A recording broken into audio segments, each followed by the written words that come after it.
Good morning. This is an update from the crash that took place yesterday about 4:50 p.m. Eastbound I-70 at the Denver West Parkway. Uh, the investigation obviously started once the fire was put out by West Metro Fire and Rescue. About 10 o'clock last night, the investigators were able to get in and start looking at the devastation that happened. At that time, the car count and injuries and fatalities are starting to get added up. Right now we are at 28 vehicles involved. That number is significantly higher than what we had last night, and a lot of that is because once the debris from the semis and cars under semis, and once we could get in and really start doing a car count, that's why that number really went up. So we're at 24 cars and 4 semis for the total of 28. We are still unsure the number of fatalities. We're just saying multiple at this time because there's still some things that we got to look into and check for accountability to the vehicles and drivers to make sure we have all of them. The 6 people that were taken to the hospital, I still haven't heard any condition on them as far as injuries or severity of injuries. So we're still working, like I said, on that. The driver of the semi that started this event was taken into custody. He is being processed and will be lodged at Jefferson County Jail on multiple counts of vehicular homicide. Those charges are stemming from interviews and evidence that was gathered overnight. And at this time, that's where we're staying with the suspect. Obviously, when we get to the jail and court stuff, then all of that will be released. But that's the kind of the latest with the driver of the semi in that.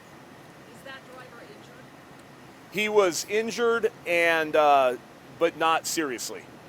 Can you tell us anything about him, Ty, in terms of ID or anything? No, not at this time. Is he from Colorado, do you know? No, he is not. If he's being charged, does that mean you've determined that this was not accidental? He didn't lose control, maybe the brakes went out, that this was a vehicle issue, but it was self, that it was his fault? Yes, correct. The proximate cause of the crash is on the driver of the semi. Speeding? Well, I can't go into the facts. It's still evidence, and we're still building some of that. So I will just say that we feel at this time we have enough probable cause to charge the vehicular homicide charges. And so like I said, the evidence is still being built, but there's enough probable cause at this time to support those charges. And once we get going with that, then we'll still build the evidence and continue with that. Any evidence that drugs or alcohol may be involved? No, at this time there's no evidence of drugs or alcohol. Do not know how many official count of how many deceased? No, we're still working on that. That's why we're staying with multiple. A lot of that is working with the coroner's office because we want to make sure notifications and like I said to begin with, we got to get a count of cars to people, and then we can kind of go from there as far as unaccountable and who the drivers were. Do you know if there are any bodies still on? I'm sorry, I couldn't hear you. Are there any bodies still on the scene of that crash? Unfortunately, yes, there are, and that's part of the process this morning, is to work with that. I think a lot of it was due, or because of daylight. That will certainly help with the recovery process there. Any indication it might have been a runaway, that he lost his brakes? A lot of people are asking that question. Can you spell if that was... Right, that's certainly a question we're looking at. I can't say right now either way, but like I said, that is certainly one of the topics that we're looking at in the investigation. Which semi was it? There's 4 under there. Which one was it? The flatbed one that lost control? Yes, it was the flatbed one that was carrying the lumber, the 2x4 cargo. That's the one he was behind the wheel of. Correct, yes. That was the vehicle he was driving? Yes. I know you haven't determined the number of fatalities that are still matching those up to cars, but do we know if they were in separate vehicles? Do we have any idea how many vehicles had people in them that were killed? Right. I think to answer your question, at best I know, it was all single occupants of cars. And like I said, we're still working on the final count of cars to people. Ty, when would the driver be in court to face any charges? Do you know? I don't. I have no idea. He hasn't been lodged yet. Right now, he's just in the process for booking, and because it's a crash, he has to be medically cleared before he can be lodged at jail. Forgive me. Was he injured in the accident? Yes. Is that possible that could happen today? That would be the next step. Yeah, he'll be lodged at some point today. Now, at that point, I'm not sure the next process as far as arraignment or advisements go. That's to the courts in their process. Is he the only person expected to be charged? At this time, yes. Is there an age of the driver or anything you can tell us? No, not at this time. We'll certainly put it out as soon as we get to that spot. We are ready to release it. We're just still building, and being that he's being processed through us, we're just not releasing any of that information right now. Ty, if your investigation turns out that there was some sort of mechanical problem with his vehicle, would homicide charges still be possible against him? Yeah, that's a pretty general question, because there's evidence of witnesses and video and things like that, as opposed to the mechanical evidence. So it's the big picture, as far as what evidence we have, and go from there. But I do believe that the vehicular homicide charges will still stand even after the mechanical inspection is done, to what it can be done given the damage and the fire and all of that. A driver has a responsibility to keep his vehicle under control no matter what the condition of that vehicle or the roadway? Correct. And even while not ruling out a possible mechanical issue, do we know, is that a dangerous spot for semis? Are semis having any movement on the steering wheel in the past coming down that section? I don't know, being it's not in Lakewood. Yes, I've driven it myself, and you see semis all the time. Yeah, you got to assume so, being a downhill grade and the weight of those semis. So. Really just the brakes, as you mentioned there, but is there any possibility that this was intentional? No, we don't have any indication that this was an intentional act by the driver at all. When do you think the roadway will be open? It's going to be several hours. I know we have Josh here from CDOT, and he can certainly answer some of those questions.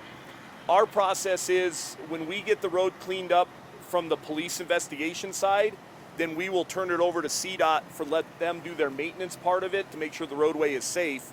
And with that, like I said, those are questions that Josh can certainly answer. Josh, you Okay. there? Thank you.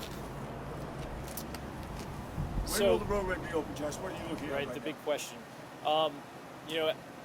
As Lakewood Police was saying, as soon as they finish the investigation, then we'll be able to get on site and get a better view of, what is the condition of the bridge and the pavement.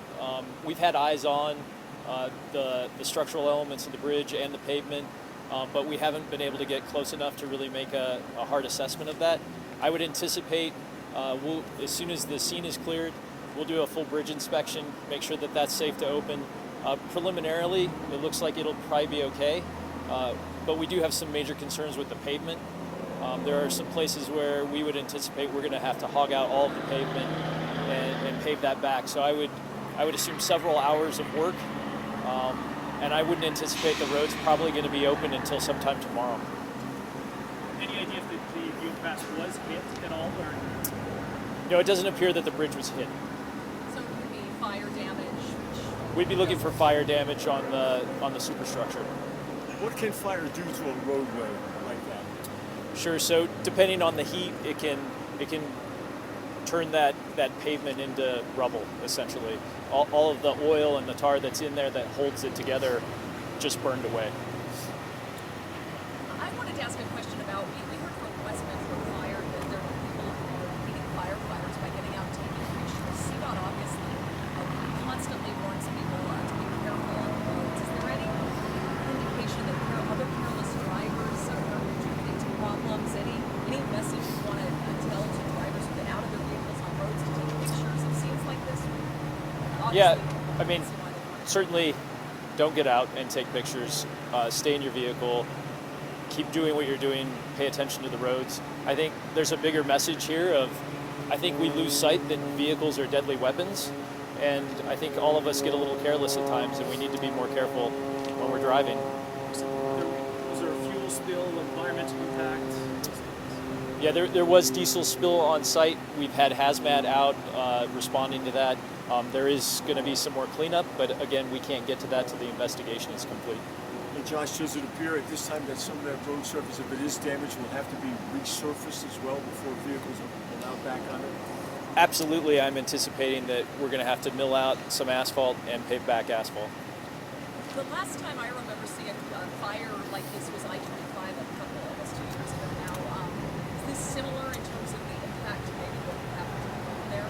Yeah, it is similar. I think it seems like the temperatures on this one were hotter, so I would anticipate more pavement removal and replacement on this one.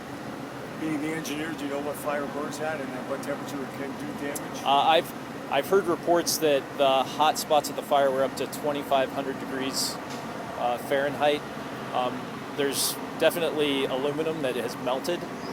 That would tell us that it's over 1,100 or 1,200 degrees, but it looks like most of the steel is intact, which is a much higher melting temperature, closer to 2,500. Anybody else? Josh, thank you very much. Thank you.